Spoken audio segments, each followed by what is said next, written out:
Hi అండి. అందరికీ నమస్కారం. Welcome to my channel. ఈ వీడియోలో పదవి విరమణ చేయబోతున్నటువంటి త్వరలో పదవి విరమణ కాబోతున్నటువంటి ఉపాధ్యాయ ఉద్యోగులందరికీ అతి ముఖ్య గమనిక అండి. సో, ఏంటనే పూర్తి వివరాలు వీడియోలో తెలుసుకుందాము. వీడియోని ఎక్కడే గాని స్కిప్ చేయకుండా ఎండ్ వరకు చూసేయండి. అప్పుడే ఇన్ఫర్మేషన్ పూర్తిగా అర్థమవుతుంది. అలాగే వీడియో చూస్తున్న ప్రతి ఒక్కరు వీడియోకైతే లైక్ చేయండి ఫ్రెండ్స్. ఈ వీడియోని తోటి ఉద్యోగపై ఇష్ట మిత్రులతో అయితే షేర్ చేయండి. కొత్తగా మన ఛానల్‌ని చూస్తున్నారు. ఇంకా ఎవరైనా సబ్స్క్రైబ్ చేసుకోకుంటే వెంటనే మన ఛానల్‌ని సబ్స్క్రైబ్ చేసుకోండి. దీని ద్వారా నేను చేసే లేటెస్ట్ వీడియోస్ అన్నీ మీ వరకు రీచ్ అవుతాయి. ఇక ఆలస్యం చేయకుండా వివరాల్లోకైతే వెళ్ళిపోదాము. ఫ్రెండ్స్, ఇక విషయానికొచ్చినట్లయితే పదవీ విరమణ చేయబోతున్న ఉద్యోగులకు, ఉపాధ్యాయులందరికీ కూడా అతి ముఖ్య గమనిక. ప్రియమైన మిత్రులారా, పదవీ విరమణ మీ జీవితంలో ఒక సంపూర్ణ అధ్యాయానికి నాంది. సువర్ణ అధ్యాయానికి నాంది. ఈ యొక్క అమూల్యమైన సమయాన్ని ఆనందంగా, ప్రశాంతంగా గడపడానికి మీ పదవీ విరమణ ప్రయోజనాలైనటువంటి పెన్షన్, గ్రాట్యుటీ, కమ్యుటేషన్‌ను సకాలంలో పొందటం చాలా ముఖ్యం. ఇటీవల కొందరు ఉద్యోగులు డీడీఓల నిర్లక్ష్యం లేదా సరైన అవగాహన లేకపోవడం వల్ల రిటైర్మెంట్ తర్వాత 3-7 నెలల వరకు ఆర్థిక ప్రయోజనాలు పొందడంలో తీవ్ర జాప్యం జరుగుతోంది. ఈ ఇబ్బందులను అధిగమించి మీ ప్రక్రియను సులభతరం చేయడానికి ఈ క్రింది సమగ్ర సమాచారాన్ని తప్పనిసరిగా తెలుసుకోండి. పదవీ విరమణ తేదీని సరిగ్గా నిర్ధారించుకోండి. 1వ తేదీన జన్మించిన వారు మీ పుట్టిన నెలకి ముందు చివరి రోజున, సో, మీరు పుట్టిన తేదీకి ముందు నెల ఏదైతే వస్తుందో ఆ నెల చివరి తేదీన మీరు పదవీ విరమణ చేస్తారు. సో, నెల అంతా చేయాల్సిన అవసరం లేదు.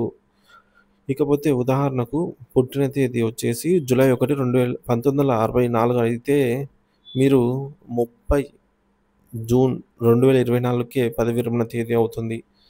ఇక రెండవ లేదా ఆ తర్వాత జన్మించిన వారు మీరు పుట్టిన నెలలోని చివరి తేదీన పదవీ విరమణ చేస్తారనమాట. సో, అంటే ఉదాహరణకు పుట్టిన తేదీ జూలై 2, 1964 లేదా 15 జూలై 1964 అయినా పదవీ విరమణ చేసేది మాత్రం మీరు ఆ మంత్ ఎండింగ్‌లోనే అనమాట. 31 జూలై 2024 నాటితో పదవీ విరమణ అవుతుంది. సో, ఒకటో తేదీ తప్ప, ఒకటో తేదీ గనక పుట్టిన వారైతే ఆ ముందు నెలలోనే పదవీ విరమణ చేస్తారు. ముందు నెల చివరి రోజున. రెండవ తేదీ ఆ పైన ఎప్పుడు పుట్టిన వారు, ఎప్పుడో డేట్ ఆఫ్ బర్త్ ఎప్పుడున్నా సరే, మీరు ఆ నెల అంతా పూర్తిగా కంప్లీట్‌గా వర్క్ చేసిన తర్వాత పదవీ విరమణ అయితే చేయాల్సి ఉంటుంది. సో, సర్వీస్‌లో మరణించిన ఉద్యోగి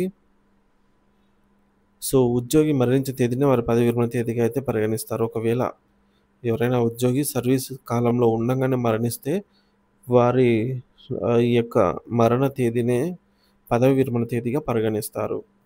ఇక రెండోది ప్రతిపాదనల ప్రక్రియ అత్యంత కీలకమైన దశ. సో, ఇదే అత్యంత ముఖ్యమైన దశ అండి. ఇక్కడ జాప్యం జరిగితే మీ ప్రయోజనాలు ఆలస్యమవుతాయి. కాలపరిమితి పదవీ విరమణ తేదీకి ఖచ్చితంగా 6 నెలల ముందు మీ పెన్షన్ ప్రతిపాదనల ఫైలు సిద్ధం కావాలి. ఎస్ఆర్ అప్డేట్ మీ సర్వీస్ రిజిస్టర్‌ను పూర్తిగా అప్డేట్ చేసి అన్ని వివరాలు, ఇంక్రిమెంట్లు, ప్రమోషన్లు, సెలవులు మొదలైనవి సరిగ్గా ఉన్నాయో లేదో చూసుకోండి. ఏజీ ఆఫీస్‌కు పంపడం అప్డేట్ చేసిన ఎస్ఆర్ మరియు పెన్షన్ దరఖాస్తులను సంబంధిత అధికారి ద్వారా ఏజీ అకౌంటెంట్ జనరల్ ఆఫీస్‌కు పంపాలి. భవిష్యత్ ఇంక్రిమెంట్లు మీ పదవి విరమణ తేదీకి దగ్గరలో ఇంక్రిమెంట్ ఉంటే దానిని ముందుగానే నమోదు చేసి ప్రతిపాదనలు పంపవచ్చు. ఇక మూడోది మీ ప్రయోజనాలను పెంచే ముఖ్యమైన నియమాలు. Nautical increment GOMS number 235 dated on 27th October 1998. మీరు పదవి విరమణ చేసిన మరుసటి నెలలో మీకు వార్షిక ఇంక్రిమెంట్ తేదీ ఉంటే ఆ ఇంక్రిమెంట్ ప్రయోజనాన్ని మీ పెన్షన్, గ్రాట్యుటీ మరియు కమ్యుటేషన్ లెక్కింపు కోసం వర్తింపజేస్తారు. దీనినే నోషనల్ ఇంక్రిమెంట్ అని అంటారు. ఉదాహరణకు జూన్ 30న రిటైర్ అయ్యి జూలై 1న ఇంక్రిమెంట్ ఉంటే ఆ ఇంక్రిమెంట్ కలిపిన జీతం పైనే పెన్షన్ లెక్కిస్తారు. ఇక సర్వీస్ వెయిటేజ్ 33 సంవత్సరాల క్వాలిఫైయింగ్ సర్వీస్ పూర్తి చేసిన వారికి పూర్తి పెన్షన్ వస్తుంది. ఒకవేళ మీ సర్వీసు 20 సంవత్సరాలు దాటి 33 సంవత్సరాల లోపు ఉంటే పూర్తి పెన్షన్ ప్రయోజనం కోసం గరిష్టంగా 55 సంవత్సరాల వెయిటేజ్ కలపబడుతుంది. పెన్షన్ లెక్కింపు మీరు పదవీ విరమణ చేసే నాటికి తీసుకుంటున్న చివరి నెల జీతంలోని బేసిక్ పే 50% మీకు నెలవారీ పెన్షన్‌గా నిర్ధారిస్తారు.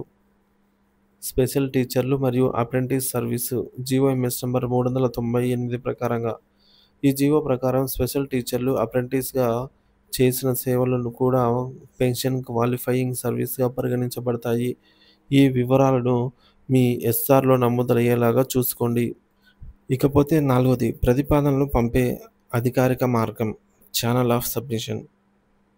ప్రాథమిక పాఠశాలల ఉపాధ్యాయులు హెచ్ఎం, ఎంఈఓ, ఏజీ ఆఫీస్ ద్వారా అయితే పంపాల్సి ఉంటుందన్నమాట. సో, అంటే హెచ్ఎం ద్వారా ప్రాథమిక పాఠశాల ఉపాధ్యాయులైతే మీరు మీ యొక్క హెచ్ఎం ద్వారా ఎంఈఓకు, సో, ఎంఈఓ ద్వారా ఏజీ ఆఫీస్‌కు చేరుతుంది. అదే ఉన్నత పాఠశాల ఉపాధ్యాయులైతే హెచ్ఎం ద్వారానే ఇక్కడ గూడా అయితే డైరెక్ట్ ఏజీ ఆఫీస్‌కే పంపవచ్చనమాట. సో, హెచ్ఎం గారే డీడీఓగా వ్యవహరిస్తారనమాట. ఉన్నత పాఠశాలలైతే గనక హై స్కూల్ ఉపాధ్యాయులకైతే. ఇక ప్రధాన ఉపాధ్యాయులు ఒకవేళ హెచ్ఎంలు, ఎంఈఓలు అయితే రిటైర్ అవుతుంటే వారు డైరెక్ట్‌గా డిప్యూటీ ఈఓ లేదా డీఈఓ ద్వారా ఏజీ ఆఫీస్‌కు పంపవలసి ఉంటుంది.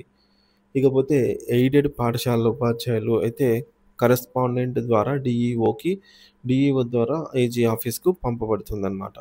ఈ విధంగా ప్రతిపాదనలు ఛానల్ ఆఫ్ సబ్మిషన్ అనమాట ఇది ప్రాసెస్. ఉద్యోగి మరణించిన సందర్భంలో కుటుంబానికి అందే ప్రయోజనాలు. దురదృష్టవశాత్తు ఉద్యోగి సర్వీస్‌లో మరణిస్తే ఫ్యామిలీ పెన్షన్ కుటుంబ సభ్యులకు కుటుంబ సభ్యులకు ఫ్యామిలీ పెన్షన్ అనేది వర్తిస్తుంది. ఇది పాత పెన్షన్ విధానం ఓపీఎస్ మరియు సీపీఎస్ ఉద్యోగులకు కూడా వర్తిస్తుంది. గ్రాట్యుటీ నామినీ లేదా కుటుంబ సభ్యులకు చెల్లిస్తారు. కమ్యుటేషన్ వర్తించదు.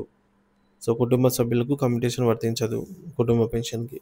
ఇక పెన్షన్ మంజూరు మరియు ట్రెజరీలో ప్రక్రియ ఏజీ ఆఫీస్ నుండి మంజూరు.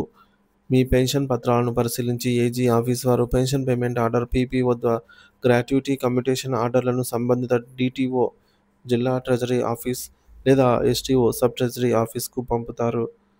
ఇక ఎస్టీఓ కార్యాలయంలో మీరు చేయవలసినవి ఈజీ ఆఫీస్ నుంచి వచ్చిన ఆర్డర్‌ల తర్వాత మీరు ఈ కింది పత్రాలతో ఎస్టీఓ కార్యాలయాన్ని సంప్రదించాలి. అవేంటంటే మీ పీపీఓ కాపీ తీసుకెళ్ళండి. వాటితో పాటుగా సంబంధిత కార్యాలయం నుంచి నో డ్యూ సర్టిఫికేటు, అలాగే అనెక్సరీ 1, 2, 3 మరియు declaration forms, bank passbook, pension account xerox, అలాగే ఆధార్ మరియు PAN card xerox, 3 passport size ఫోటోలు, భార్యాభర్తల జాయింట్ ఫోటో అయితే ఉత్తమం.